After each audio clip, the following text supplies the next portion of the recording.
గోదావరి ప్రాంత ప్రజలకు అధునాతన గ్యాస్ట్రో ఇంటెస్టినల్ వైద్య సేవలను మరింత చేరువ చేయాలనే లక్ష్యంతో యశోద హాస్పిటల్స్ ప్రత్యేక సంప్రదింపుల కార్యక్రమాన్ని రాజమహేంద్రవరంలో నిర్వహిస్తున్నట్లు Somajiguda Yashoda Hospitals consultant surgical gastroenterologist minimal access మరియు robotic GI surgeon metabolic bariatric surgeon doctor Purna Lakshmi Kumari తెలిపారు.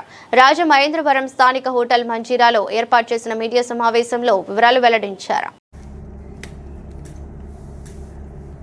నమస్తే అండి, నా పేరు భద్ర అండి, Yashoda hospitals marketing manager Andhra Pradesh. ఈరోజు డాక్టర్ పూర్ణ లక్ష్మి గారు robotic surgeon, paediatric surgeon. So ఈ ఉభయ గోదావరి జిల్లాలో ఉభయకాయ సమస్యలు చాలా ఎక్కువగా ఉన్నాయి. దానికి సంబంధిత వ్యాధులు ఎంత ఇబ్బందికరం ఉంది, దానికోసం తెలియపరచడానికి పబ్లిక్ అవేర్నెస్ కోసం ఈరోజు ప్రెస్ మీట్ చేయడం జరిగింది. మిగతా విషయాలన్నీ కూడా డాక్టర్ గారి ద్వారా తెలియపరుస్తుంది. డాక్టర్ పూర్ణ లక్ష్మి గారు paediatric surgeon and surgical gastroenterology. మన లక్ ఏంటంటే ఉభయ గోదావరి జిల్లాలో కూడా అందుబాటులో సెలవులు చేయాలనే ఉద్దేశంతో మేడం గారు పర్మిషన్ ఇచ్చారు. ఎవ్రీ మంత్ మనకి 2వ గురువారం వస్తుంటారు. మనకి Rajahmundry medical centre OPD centre ఉంది, సుధా స్కాన్ సెంటర్, గానగ వీధి 2nd ఫ్లోర్లో, దానాపేట. సో మీకు ఎలాంటి అపాయింట్మెంట్ కావాలన్నా మేము అవుట్ రీచ్లో అవైలబుల్ అవి ఉంటాము. నా పేరు భద్ర అండి, యశోద హాస్పిటల్ మేనేజర్ని. షరీఫ్ ఉన్నారు, చైతన్య కూడా ఉన్నారు. థ్యాంక్స్ అండి, నమస్తే. అందరికీ నమస్తే. ఈరోజు రాజమండ్రిలోని యశోద హాస్పిటల్ తరఫు నుంచి ప్రెస్ మీట్ పెట్టేదానికి ముఖ్య ఉద్దేశం అవుతుంది. మన యశోద హాస్పిటల్స్లో జరుగుతున్న అడ్వాన్స్డ్ గ్యాస్ట్రోఇంటెస్టైనల్ సర్జికల్ ట్రీట్మెంట్స్, అలాగే ఊబకాయంకి metabolic and bariatric surgical treatments కానీ, తర్వాత మనకు ఉండే రోబోటిక్ సర్జరీస్ గురించి దీనికి ఈ గోదావరి ప్రాంతాల్లోని అవగాహన కలిగించడానికి, ప్లస్ రెగ్యులర్గా అయ్యే ఓపీడీ సర్వీసెస్ గురించి కూడా, అవుట్ రీచ్ క్లినిక్స్ గురించి కూడా అవగాహన కలిగించడానికి ఈ ప్రెస్ మీట్ చేయబడింది. సో దీనివల్ల ఏంటంటే మనకి కొంత ప్రజల్లోని కొన్ని జబ్బులకి కొంచెం అడ్వాన్స్ ట్రీట్మెంట్ అవసరం పడుతుంది.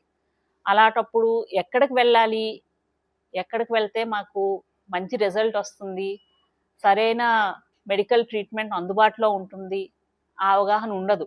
సో దాని గురించి హాస్పిటల్ నుంచి ఇది ప్రత్యేక ఎఫర్ట్ ప్రజలకి ఈ అవగాహన కలిగించడానికి, ప్లస్ హాస్పిటల్లో జరిగే అనేక ట్రీట్మెంట్స్ గురించి అవగాహన కలిగించడానికి ఈ ప్రెస్ మీట్ చేశాం. అండ్ ప్రెస్ బృందానికి అందరికీ మా అనురోధం, ఇది అందరికీ తెలియపరచాలి. దీనివల్ల ప్రజల్లోని వాళ్ళకు ఉండే సమస్యలకి ట్రీట్మెంట్ ఎక్కడ అయితే వాళ్ళకి నచ్చుతుందో వాళ్ళు అక్కడికి వెళ్ళి చేయించుకుంటారు. ఈ నెల అంటే ఇతర స్పెషలిస్ట్ కూడా ఓపీడీ టైం వేరే వేరే రోజుల్లో వస్తారు. నేను ప్రతి నెల సెకండ్ థర్స్డే, రెండో గురువారం నాది ఓపీడీ సర్వీసెస్ జరుగుతాయి. ఇక్కడ హైదరాబాద్లో మాది ఇన్ఫర్మేషన్ సెంటర్ ఉంది, యశోద ఇన్ఫర్మేషన్ సెంటర్. సో అక్కడ ఎవ్రీ మంత్ సెకండ్ థర్స్డే నేను వస్తాను. అండ్ ఎవరికైతే ఈ గ్యాస్ట్రోఇంటెస్టైనల్ సమస్యలు, అలాగే హర్నియా, ఇంకా ఊబకాయంతో బాధపడే సమస్యలు ఉన్నప్పుడు వాళ్ళు నాకు కన్సల్ట్ చేయొచ్చు. అండ్ వాళ్ళకి వీలైనంత వరకు మా వైపు నుంచి ఎంత హెల్ప్ చేయగలమో అది మేము చేస్తాం. ప్లస్ రెగ్యులర్ కూడా మా టీం మెంబర్స్ ఉంటారు ఇక్కడ. సో ఆ రోజు తప్ప మిగిలిన టైం వాళ్ళకి ఏమైనా డౌట్స్ ఉన్నా, లేకపోతే వచ్చి వాళ్ళకి అందరూ హైదరాబాద్కి ఎలా రావాలో, ఎక్కడికి వెళ్ళాలో అది తెలియకపోయినా ఆ సర్వీసెస్ అన్నీ వీళ్ళు చూసుకుంటారు. So total 360 degree help line లాగా ఉంటుంది. ప్లస్ రెగ్యులర్గా మిగిలిన స్పెషలిస్ట్తో పాటు నాది కూడా ఓపీడీ సర్వీసెస్ ఇక్కడ నడుస్తాయి.